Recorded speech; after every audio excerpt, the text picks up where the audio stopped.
আজকে আমরা এসএলএসটি এডুকেশনে স্ট্যাটিস্টিক্সের অন্যতম গুরুত্বপূর্ণ একটা বিষয় কোরিলেশন বা সহগতি আলোচনা করব। সহগতি বা কোরিলেশন, এখান থেকে কিন্তু প্রশ্ন একটা থাকবেই, স্বাভাবিক পূর্ববর্তী অভিজ্ঞতার থেকে বলছি। প্রশ্নের সহগতি কি সেটা জানবো, সহগতি কিভাবে নির্ণয় করা যায়, সহগতির মানের তাৎপর্য কি, সহগতি কয় প্রকার, সহগতির উপযোগিতা, সমস্ত বিষয়গুলো আমরা একটা করে এই ক্লাসে জানবো। প্রথমে আসবো আমরা সহগতি কি। সহগতি বা কোরিলেশন হচ্ছে যে বলা হচ্ছে প্রতিটি ঘটনা আমাদের বাস্তবে বা পৃথিবীর বা জগতের প্রতিটি ঘটনায় অন্য ঘটনার সাথে সম্পর্কযুক্ত, কোনো না কোনো একটা সম্পর্ক আছে। আমি পরে যখন শ্রেণী বিভাগে বুঝবো, হতে পারে সেটা ডাইরেক্ট পজিটিভ রিলেশন, এটা বাড়ছে বলে এটা বাড়তে পারে, নেগেটিভ হতে পারে, এটা বাড়লে এটা কমে, আবার আরেকটা যে জিরো বাড়েও প্রভাব বিস্তারও করে না, কিন্তু বলা হয় তবু একটা সম্পর্ক রয়েছে। ঠিক তেমনই আমাদের যে মানসিক বৈশিষ্ট্যগুলো রয়েছে, প্রত্যেকটা মানুষের যে মানসিক বৈশিষ্ট্যগুলো রয়েছে, যা আমার কি হচ্ছে সেগুলোও কিন্তু সম্পর্কযুক্ত। এই মানসিক বৈশিষ্ট্যগুলোকে যখন প্রকাশ করা হয় সংখ্যা দ্বারা, তাকেই তো বলা হচ্ছে চল, এগুলোকেই বলা হচ্ছে চল, ভ্যারিয়েবল। বলছে যে দুটি চল পরস্পর, প্রতিটা চল বা প্রতিটি ভ্যারিয়েবলের মধ্যে একটা রিলেশন রয়েছে। আমাদের যে প্রতিটা গুণ বা বৈশিষ্ট্য, প্রতিটা ব্যক্তির বিভিন্ন দিকের যে পারদর্শিতা, অ্যাচিভমেন্ট, যে কোনো দুটি আমাদের মানসিক ঘটনা বা বৈশিষ্ট্যের মধ্যে কি রয়েছে, একটা সম্পর্ক রয়েছে। এই দুটি চল বা বৈশিষ্ট্যের মধ্যে যে সম্পর্ক, তাকেই বলা হচ্ছে কোরিলেশন, তাকেই বলা হচ্ছে কোরিলেশন বা সহগতি। অর্থাৎ আমাদের যে কোনো মানসিক বৈশিষ্ট্য, ঘটনা বা অবস্থার, দুটো অবস্থার সাথে কোনো একটা সম্পর্ক, তাকেই বলা হচ্ছে কি সহগতি। এবার যদি এরা এই সহগতি তো বুঝলাম, এবার সহগতির সহগাঙ্ক, কোএফিসিয়েন্ট অফ কোরিলেশন যেটাকে বলা হয়, এই কথাটা আমরা শুনেছি। কোথায় শুনেছি বলো তো? স্পিয়ারম্যানের টু ফ্যাক্টর থিওরি প্রথম দিকে পড়িয়েছিলাম, দ্বিউপাদান তত্ত্ব। সেই দ্বিউপাদান তত্ত্বে বলেছিলাম স্পিয়ারম্যান বিশেষ এক গাণিতিক কৌশল ব্যবহার করেছেন। যে গাণিতিক কৌশল প্রয়োগ করে বা ব্যবহার করে স্পিয়ারম্যান তার তত্ত্ব ব্যাখ্যা করেছিলেন, তাকে বলা হয়েছিল সহগতির সহগাঙ্ক। তো স্পিয়ারম্যানের সেই সহগতির সহগাঙ্ক যে স্পিয়ারম্যান বলেছিলেন, সেটাই হচ্ছে যে এখানে এসে পৌঁছেছে কোরিলেশন, কোএফিসিয়েন্ট অফ কোরিলেশন। সহগতির সহগাঙ্ক কি? যে গাণিতিক সূচকের দ্বারা দুটি চলের মধ্যেকার, আগে বললাম দুটো চলের মধ্যেকার সম্পর্ককে কোরিলেশন বলবো। এটা পরিমাপ করবো কি দিয়ে? যার দ্বারা একে মেজারমেন্ট বা পরিমাপ করা যায়, সেটাই হচ্ছে সহগতির সহগাঙ্ক। যে গাণিতিক সূচক বা ইন্ডেক্সের মাধ্যমে, একটা ইন্ডেক্স থাকে সব করে, দুটি চলের মধ্যেকার সহগতির পরিমাপ এবং তার তাৎপর্য নির্ণয় করা যায়। শুধু পরিমাপ নয়, তার যে তাৎপর্য আছে সেটা নির্ণয় করা যায় বা তার বৈশিষ্ট্যগুলো প্রকাশ করা যায়, তাকেই বলা হয় সহগতির সহগাঙ্ক। এই সহগতির সহগাঙ্কে সাধারণত এই যে আর অক্ষর দ্বারা প্রকাশ করে, ছোট হাতের যে পেঁচানো আর, এই আর দ্বারা কোরিলেশন বা কোএফিসিয়েন্ট অফ কোরিলেশন, সহগতির সহগাঙ্কটাকে প্রকাশ করা হয়। এবার আরেকটা সংখ্যা আমরা পরে, আরেকটা শব্দ আমরা পরে চিনবো, ঠিক আছে, রো। সেটা হচ্ছে স্পিয়ারম্যানের পরে যখন শ্রেণী বিভাগে আসবো সেখানে আসছে, আগে বলছি না, এটাকে এখানে চিনে রাখলাম আমরা। এবার এই সহগতির প্রয়োগটা কি, এই একটা খুব বিতর্কিত বিষয়, এটা নিয়ে কিন্তু অনেক জলঘোলা অনেকে করবে। সহগতির প্রথম ধারণা যদি বলেন যে গাণিতিকভাবে কেউ দেন, তিনি হলেন ফ্রান্সিস গ্যালটন। এই গ্যালটন হচ্ছে প্রথম সহগতির যে গাণিতিক ধারণা, ফ্রান্সিস গ্যালটন প্রথম সহগতির ধারণাটা প্রদান করেন। জাস্ট ধারণাটা দেন, কিন্তু এটা নিয়ে কাজ, এটাকে ডেভেলপমেন্ট করা, এই ডেভেলপমেন্ট যে কারণে সহগতি খুব বিস্তৃত হয়েছে, সেটা কিন্তু আলাদা জায়গায়। সহগতি তোমার যে কার্ল পিয়ারসন, পরবর্তীকালে গ্যালটনেরই একজন সহকর্মী ছিলেন, একসাথে তারা কাজ করেছেন। সেই পিয়ারসন হচ্ছে কি করেন, তোমার যে এই সহগতির যে সহগাঙ্ক আছে, তার ধারণাটাকে অনেক বেশি বিস্তৃত করেন, ব্যাখ্যা করেন, এটা নিয়ে আরো কাজ করে এর যে আধুনিক আমরা যে সহগতির ধারণা পাই, সেটার যদি আমরা কে উদ্ভাবন করেছে বা ডেভেলপ করেছে জরুরি, তাহলে কিন্তু সেখানে এই কার্ল পিয়ারসনের কথাই উঠে আসবে। কিন্তু প্রথম ধারণা কে দেন, সেক্ষেত্রে কিন্তু গ্যালটন। সহগতির প্রথম ধারণা দেন গ্যালটন, কিন্তু এটাকে আরো ডেভেলপমেন্ট করে, এর বিস্তার ঘটানো, এই সবগুলো কিন্তু কে করেছে, কার্ল পিয়ারসন। এবার সহগতির যে মান বা মাপ, সেটা সাধারণত কি হয়, সহগতি হয় +1 +1 থেকে -1 পর্যন্ত, এই +1 থেকে -1 পর্যন্ত যে কোনো সহগতির মান হতে পারে। অর্থাৎ সহগতি সর্বোচ্চ +1 হতে পারে, সর্বোচ্চ -1 হতে পারে, এর মধ্যেই সহগতির মান থাকবে। এই +1 এর বেশি, -1 এর কম কোনো দুটি বিষয়ের মধ্যে কিন্তু সহগতি কখনো হয় না। এবার সহগতিকে যদি আমরা শ্রেণীবিভাগ করি, সহগতিকে 3 ভাগে ভাগ করা যায়। এক হচ্ছে পজিটিভ, একটা নেগেটিভ, আর একটা হচ্ছে জিরো বা শূন্য সহগতি। পজিটিভ, নেগেটিভ, জিরো, এই 3 প্রকারের সহগতিকে ভাগ করা হয়। সহগতি 3 প্রকার বললাম। এক হচ্ছে কি পজিটিভ বা ধনাত্মক সহগতি, আর 2 নম্বর হচ্ছে নেগেটিভ বা ঋণাত্মক সহগতি, আর একটা বলা হয় জিরো বা শূন্য সহগতি। এই পজিটিভ, নেগেটিভ, জিরো কোরিলেশন কি? পজিটিভ হচ্ছে যখন দুটো চলের মধ্যে যে রিলেশন, এইটা যদি বাড়ে, দেখা গেল এও বাড়ছে। ধরো সাপোজ একটি শিক্ষার্থী দেখা যাচ্ছে বা দুজন শিক্ষার্থী অঙ্কে যদি সে ভালো স্কোর করে, তার সাথে সাথে সায়েন্সেও ভালো স্কোর করছে। এই যে তাহলে অঙ্ক আর বিজ্ঞান এই দুটোর ক্ষেত্রে সহগতি হবে পজিটিভ সহগতি। একটা বাড়লে আরেকটা অন্যটাও বাড়বে, এই ধরনের সহগতিকে বলা হচ্ছে। বা একটি কমলে সাথে সাথে আরেকটা কমবে, এটাও কিন্তু এটা হচ্ছে পজিটিভ। নেগেটিভ কি? সমানুপাত ব্যস্তানুপাত শিখেছিলাম না আমরা অঙ্কে, অনেকটা সেরকম। নেগেটিভ হচ্ছে একটা বাড়লে একটা কমবে। এখানে বলছি একটা বাড়লে আরেকটা বাড়বে, অথবা একটা কমা মানে আরেকটা কমবে, দুটো সমান দিকে একই দিকে গেলে সেটা পজিটিভ। আর নেগেটিভ হচ্ছে পুরো উল্টো, এ যদি উপরে ওঠে তো এ নিচে নামবে, বা এ নিচে নামলে এ উপরে উঠবে। অর্থাৎ একটি বিষয় বাড়ার সাথে সাথে দেখা গেল ইংরেজিতে যারা ভালো মান করেছে তারা ইতিহাসে কম মান পেয়েছে। সেক্ষেত্রে ধরা হবে ইতিহাস ও ইংরাজি এই দুটি বিষয়ের যে সহগতি রয়েছে তা হচ্ছে নেগেটিভ বা ঋণাত্মক। একটা বাড়লে যখন আর একটা মান কমে, নোট করবে ভালো করে, এখান থেকে কিন্তু কোন বলা যায় না, দিতে পারে। জিরো হচ্ছে যখন একটির দ্বারা আরেকটি কোনো রকম প্রভাবিত হয়ই না, বা প্রভাবিত হলেও সেটা এতটাই নমিনাল, এতটাই কম যে সেটা ধার্তব্যের মধ্যে আনা যায় না, সেই ধরনের সহগতিকে বলা যায় জিরো কোএফিসিয়েন্ট বা শূন্য সহগতি। তাহলে সহগতি কয় প্রকার বললাম? Positive, negative, zero. এবার সহগতি নির্ণয়ের দুটো পদ্ধতি আছে, তারপরে আমরা তাৎপর্য দেখবো, তারপরে ক্যালকুলেশনটা শিখবো আমরা। সহগতি নির্ণয়ের 2 রকমের পদ্ধতি আছে। দুটো পদ্ধতি কি কি? একটা হচ্ছে প্রোডাক্ট মোমেন্ট, তোমরা এই নামগুলো নিশ্চয়ই জানো। একটা হচ্ছে প্রোডাক্ট মোমেন্ট,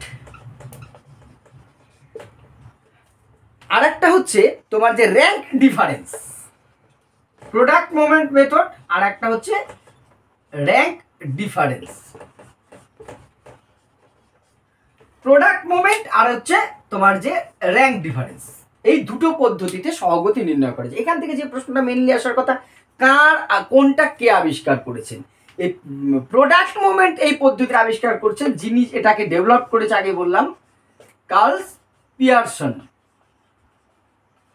কার্ল পিয়ারসন হচ্ছে এই প্রোডাক্ট মোমেন্ট যে সহগতি নির্ণয় তার তোমার যে প্রবক্তা। র্যাঙ্ক ডিফারেন্স আমরা এই ভদ্রলোককে খুব ভালো চিনি, স্পিয়ারম্যান, যার দ্বিউপাদান তত্ত্ব যিনি এখানে ওখানে ব্যবহার করেছেন। র্যাঙ্ক ডিফারেন্স মেথডটার প্রবক্তা হচ্ছেন স্পিয়ারম্যান। তাহলে প্রোডাক্ট মোমেন্ট পদ্ধতির প্রবক্তা কার্ল স্পিয়ারম্যান, আর র্যাঙ্ক ডিফারেন্স পদ্ধতির প্রবক্তা কে বললাম?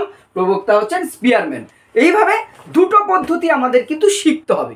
এবার দুটো পদ্ধতিতে যাওয়ার আগে আমরা একটি সহগতি কি বললাম, আমি আগে বললাম সহগতি -1 থেকে +1 এর মধ্যে হতে পারে, তাই তো?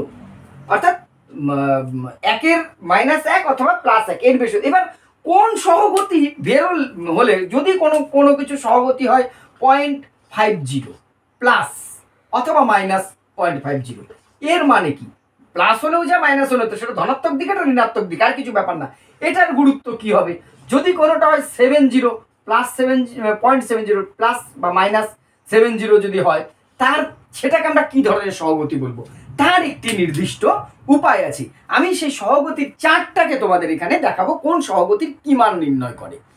দেখো, আমি একটি ছকের সাহায্যে দেখানোর চেষ্টা করেছি।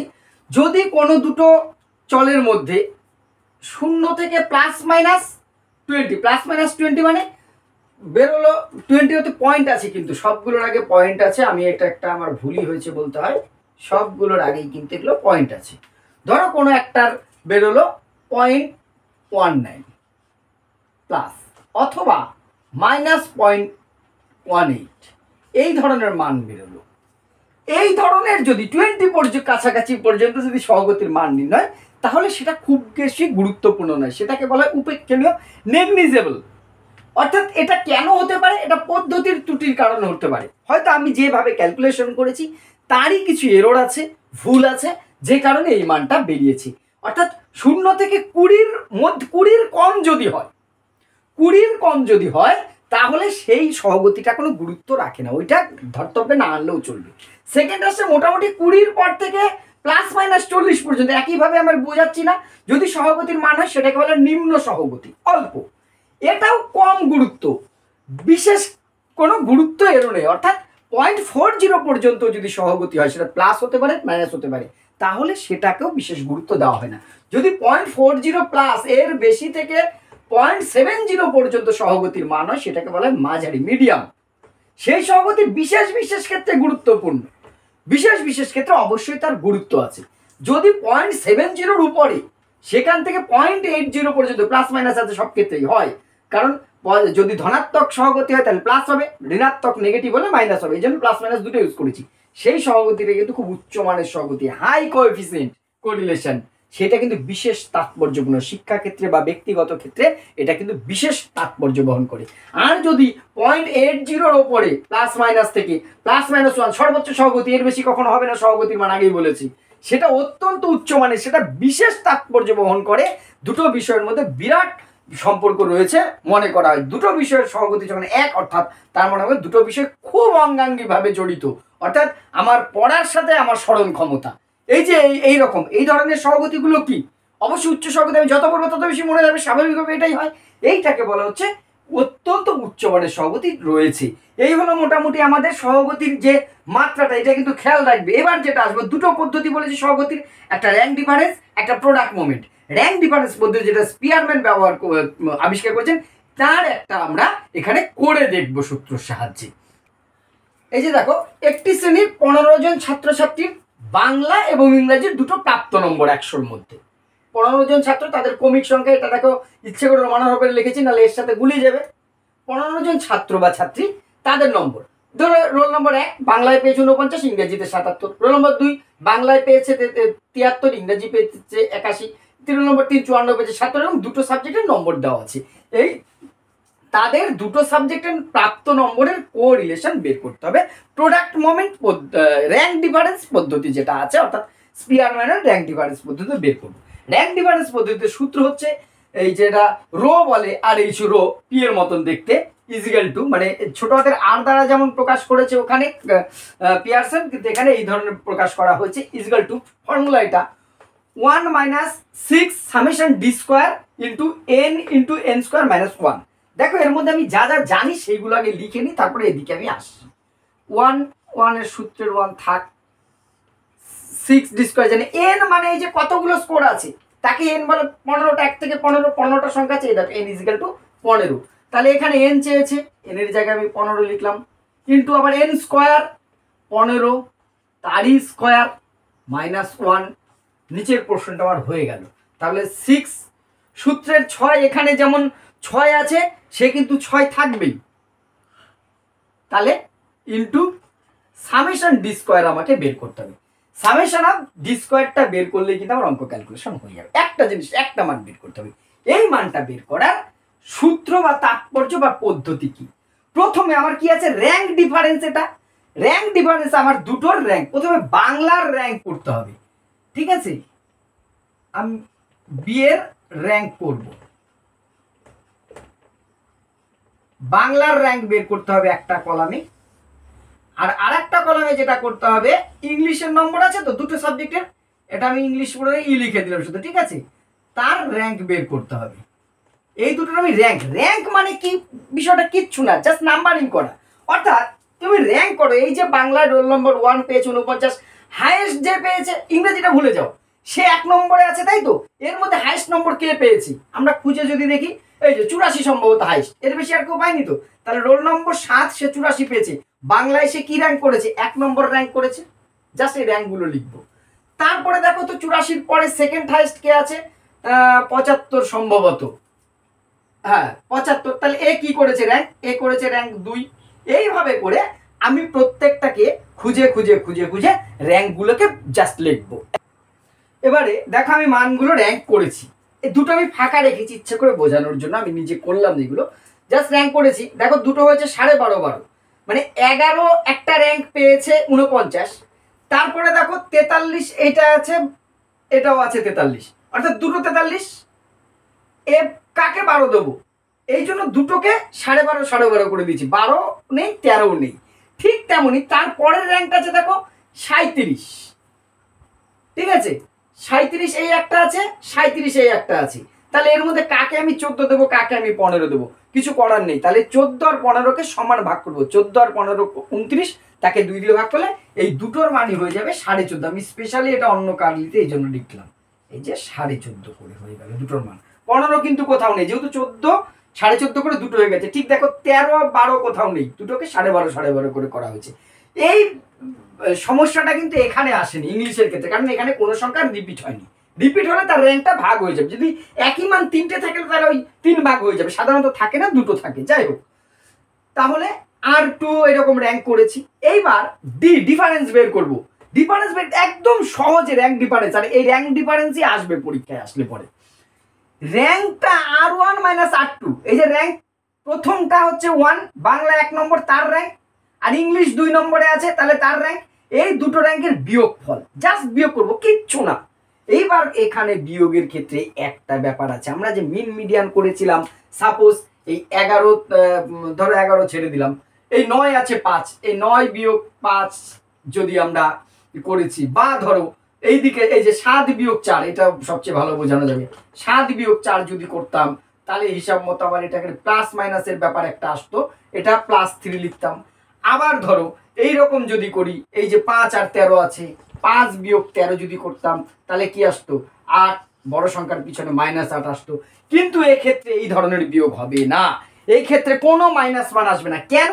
এই র্যাঙ্ক ডিফারেন্স, এটাই তো মেন। র্যাঙ্ক ডিফারেন্স যখন বের করব আমরা সবসময় বড়টার থেকে ছোটটাকে বিয়োগ করব, অর্থাৎ বড়টার থেকে ছোটটা বিয়োগ। এখানে ছোটটার থেকে বড়টা বিয়োগের ব্যাপার, অর্থাৎ চিহ্ন কোনো মাইনাসে কিন্তু আসবে না, সিম্পলি শুধু বিয়োগ করে যাব। তাহলে 11 থেকে 8 গেলে এটা কত থাকছে 3, 6 থেকে 4 কিন্তু না, 6 থেকে 4 গেলে থাকছে 2, 5 আর 9 থেকে 5 গেলে থাকছে 4, যেদিকে বড় তার থেকে বিয়োগ করবো, কোনো মাইনাস মান আমি নেব না, সিম্পলি। 14 থেকে 10 গেলে থাকছে 4, এইভাবে করে প্রত্যেকটা মান আমরা।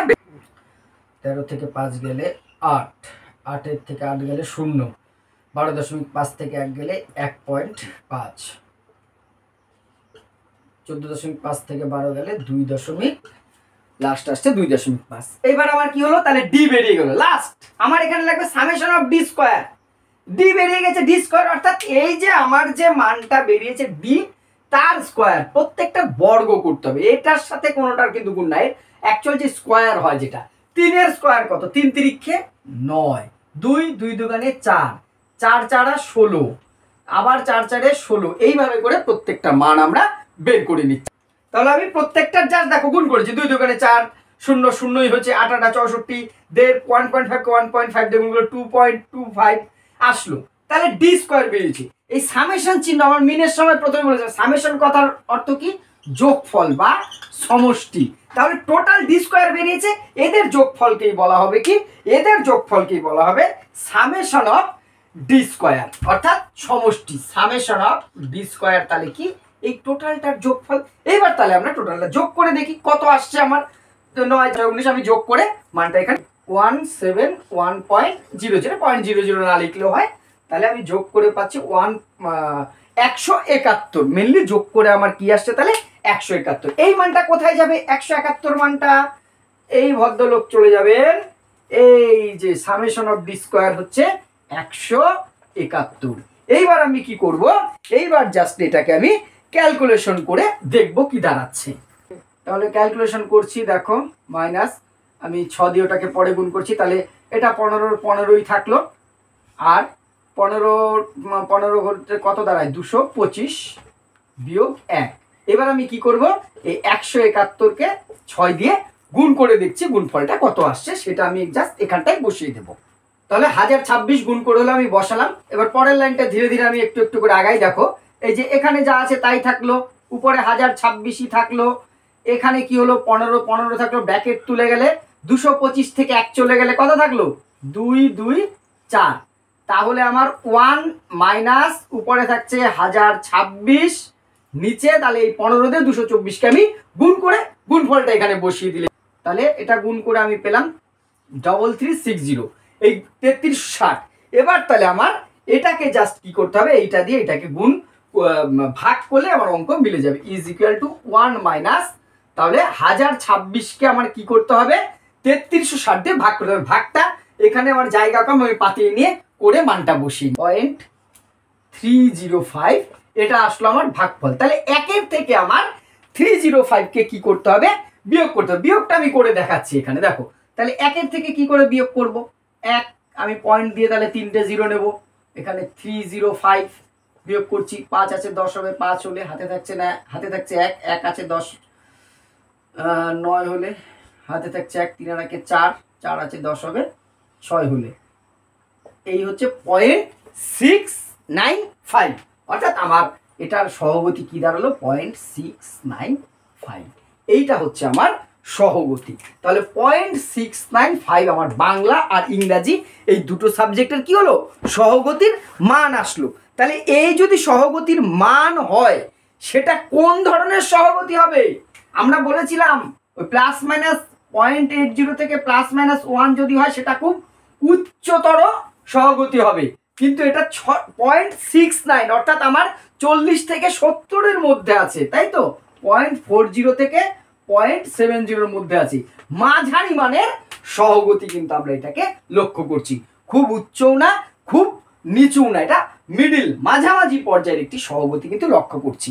এই গেল আমাদের র্যাঙ্ক ডিফারেন্স, অর্থাৎ সূত্রটা আমাকে আগে খেয়াল রাখতে হবে, সূত্রটা যদি আমাদের খেয়াল থাকে তাহলেই বাকি জিনিসটা হয়ে যাবে।